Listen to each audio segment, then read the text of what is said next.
నమస్తే, welcome to సత్యాగ్రహి. నేను రేఖ. తెలంగాణ ఉద్యమ చరిత్రను తిరగేస్తే ప్రతి పుటలోనూ నిబద్ధత, నిరంతర పోరాటం, సడలని ఆత్మవిశ్వాసం కనిపిస్తాయి. తెలంగాణ తల్లి విముక్తి కోసం గులాబీ జెండా నీడన అడుగులు వేసి మలిదశ ఉద్యమంలో ఉమ్మడి వరంగల్ జిల్లాను తన గర్జనతో ఊపేసిన ఒక ప్రజా నాయకుడు నర్సంపేట మట్టి ముద్దుబిడ్డ పెద్ది సుదర్శన్ రెడ్డి. సర్పంచ్ స్థాయి నుంచి మొదలై శాసన సభ్యుడి వరకు తెలంగాణ ఉద్యమంలో కేసీఆర్ కి అత్యంత విశ్వాసపాత్రుడైన సైనికుడిగా నిలిచిన పెద్ది సుదర్శన్ రెడ్డి సంపూర్ణ జీవిత చరిత్రను, ఆయన ఉద్యమ పయనాన్ని, కేసీఆర్ తో ఉన్న ప్రేమానుబంధాన్ని ఈనాటి ప్రత్యేక కథనంలో వివరంగా తెలుసుకుందాం. పెద్ది సుదర్శన్ రెడ్డి 1974 ఆగస్టు 6న తెలంగాణ రాష్ట్రం వరంగల్ గ్రామీణ జిల్లా నల్లబెల్లి మండలంలోని నల్లబెల్లి అనే ఒక సామాన్య గ్రామంలో జన్మించారు. ఆయన తల్లిదండ్రులు రాజిరెడ్డి, అమృతమ్మ. ఆయన తన ప్రాథమిక విద్యను సొంత ఊరిలోనే పూర్తి చేసి ఉన్నత చదువుల కోసం వరంగల్ నగరానికి వెళ్లారు. 1991వ సంవత్సరంలో వరంగల్లోని ప్రసిద్ధ మహబూబియా పంజాథన్ కాలేజ్ నుండి తన ఇంటర్మీడియట్ పూర్తి చేశారు. విద్యార్థి దశలోనే సమాజంలో జరుగుతున్న పరిణామాలపై ఆయనకు ఎంతో స్పష్టత ఉండేది. వ్యవసాయ కుటుంబంలో పుట్టి పెరిగిన సుదర్శన్ రెడ్డికి చిన్ననాటి నుంచే గ్రామీణ ప్రాంత ప్రజల కష్ట సుఖాలు, రైతుల బాధలు బాగా తెలుసు.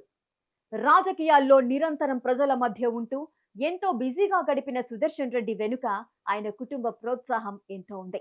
ఆయన వైవాహిక జీవితం ఎంతో ఆదర్శవంతమైనది. సుదర్శన్ రెడ్డికి స్వప్న గారితో వివాహం జరిగింది.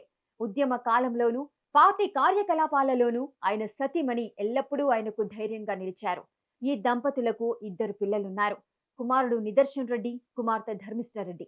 రాజకీయాల్లో ఎంతటి కష్ట సమయాలు ఎదురైనా కుటుంబం అందించిన సహకారమే ఆయనను నిరంతరం ప్రజలకు సేవ చేసేలా ముందడుగు వేయించింది. పెద్ది సుదర్శన్ రెడ్డి రాజకీయ ప్రస్థానం చాలా కింది స్థాయి నుండి ప్రారంభమైంది. మొదటి నుండి ప్రజలతో మమేకమయ్యే తత్వం ఉండటంతో ఆయన నల్లవెల్లి మండల యూత్ అధ్యక్షుడిగా తన రాజకీయ ప్రయాణాన్ని ప్రారంభించారు. ఆ తర్వాత దుగ్గొండి మండల బ్లాక్ కాంగ్రెస్ అధ్యక్షునిగా సేవలందించారు. ఇక 2001వ సంవత్సరంలో తెలంగాణ జాతిపిత కల్వకుంట్ల చంద్రశేఖరరావు ప్రత్యేక తెలంగాణ రాష్ట్ర సాధనే ధ్యేయంగా తెలంగాణ రాష్ట్ర సమితి పార్టీని స్థాపించినప్పుడు సుదర్శన్ రెడ్డి కేసీఆర్ పిలుపునకు ఆకర్షితులయ్యారు. స్వరాష్ట్ర సాధన కోసం ఉద్యమ బాట పట్టాలని నిర్ణయించుకుని టిఆర్ఎస్ పార్టీలో చేరారు. ఆ తర్వాత రైతు నాగలి గుర్తుపై నల్లబెల్లి మండల జెడ్పీటీసీగా పోటీ చేసి ఘన విజయం సాధించారు. జెడ్పీ ఫ్లోర్ లీడర్ గా వ్యవహరిస్తూ ప్రజల గొంతుకగా మారారు. తెలంగాణ ఉద్యమ కాలంలో కేసీఆర్ కి అత్యంత ఆప్తుడిగా, నమ్మకమైన సేనాధిపతిగా మారిన కొద్ది మంది నాయకుల్లో పెద్ది సుదర్శన్ రెడ్డి అగ్రస్థానంలో ఉంటారు. 2004లో వరంగల్ జిల్లా పార్టీ కన్వీనర్ గా నియమితులయ్యారు. ఇక 2005లో పార్టీలో ఆయన పనితీరును గుర్తించి రాష్ట్ర పార్టీ కార్యదర్శిగా బాధ్యతలు అప్పగించారు.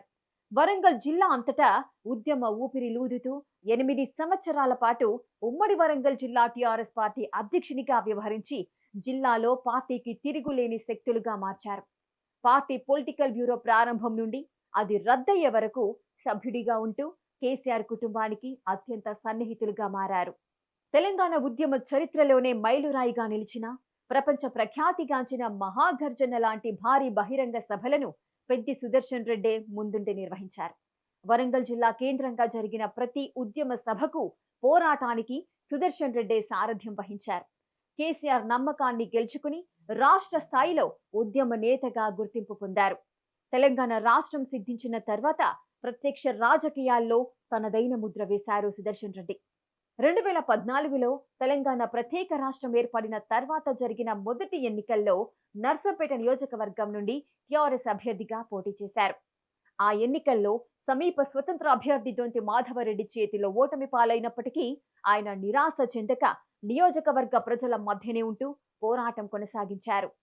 2018లో జరిగిన తెలంగాణ ముందస్తు ఎన్నికల్లో మళ్లీ నర్సంపేట నుండి టిఆర్ఎస్ అభ్యర్థిగా పోటీ చేసి ప్రత్యర్థి దొంతి మాధవరెడ్డిపై 16,949 ఓట్ల భారీ మెజార్టీతో సంచలన విజయం సాధించారు. నర్సంపేట ప్రజల ఆశలను నిజం చేస్తూ శాసనసభలో అడుగుపెట్టారు. 2018లో తెలంగాణ శాసనసభలో పబ్లిక్ అకౌంట్స్ కమిటీ సభ్యుడిగా బాధ్యతలు నిర్వర్తించారు.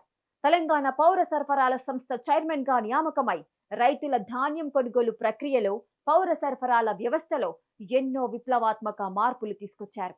2023 శాసనసభ ఎన్నికల్లో బీఆర్ఎస్ అభ్యర్థిగా పోటీ చేసినప్పటికీ రాజకీయ సమీకరణాల వల్ల ఫలితం ప్రతికూలంగా వచ్చింది. ఓడిపోయినప్పటికీ ఆయన ప్రజల మనిషిగానే నిలిచారు. తెలంగాణ సాయుధ పోరాట గడ్డ అయిన వరంగల్ నేల నుండి ఉద్భవించిన పెద్ది సుదర్శన్ రెడ్డి ఒక సామాన్య కార్యకర్తగా ప్రయాణం ప్రారంభించి ఉద్యమ నాయకుడిగా, శాసనసభ్యుడిగా, కార్పొరేషన్ చైర్మన్ గా ఎదిగిన తీరు ప్రతి బీఆర్ఎస్ కార్యకర్తకు ఎంతో స్ఫూర్తిదాయకం. తెలంగాణ రాష్ట్ర సాధనలో ఆయన చిందించిన చెమట, చేసిన త్యాగాలు, కేసీఆర్ నాయకత్వంలో నడిచిన బాట ఎప్పటికీ చరిత్రలో చిరస్థాయిగా నిలిచిపోతాయి. తెలంగాణ ఉద్యమానికి, నర్సంపేట నియోజకవర్గ అభివృద్ధికి ఆయన అందించిన సేవలు సదా స్మరణీయం. ఈ రోజున ఆయన మన మధ్యలో లేకపోవచ్చు, కానీ ఆయన చేసిన సేవలు, ఉద్యమాలు చరిత్రలో ఎప్పటికీ చిరస్థాయిగా నిలిచిపోతాయి. పెద్దన్న కడసారి చూపు కోసం నర్సంపేట నియోజకవర్గం అంతా కన్నీటి సంద్రంగా మారింది. గిర్నిబావి నుంచి నర్సంపేట వరకు పెద్ది సుదర్శన్ రెడ్డి కడసారి చూపు కోసం వేలాదిగా జనం తరలివచ్చారు. ప్రజల కష్ట సుఖాల్లో తోడుగా నిలిచిన నాయకుడికి చివరి వీడ్కోలు పలికేందుకు దారి పొడవునా నిల్చున్నారు. ఎర్రబెల్లి దయాకర్ రావు ఇతర పార్టీ నేతలను చూడగానే గుక్కపెట్టి ఏడుస్తూ తమ ఆవేదనను కన్నీటి రూపంలో కార్యకర్తలు, మహిళలు వ్యక్తం చేశారు. ప్రజల గుండెల్లో చిరస్థాయిగా నిలిచిపోయిన నాయకుడికి ఘన నివాళులు అర్పించారు.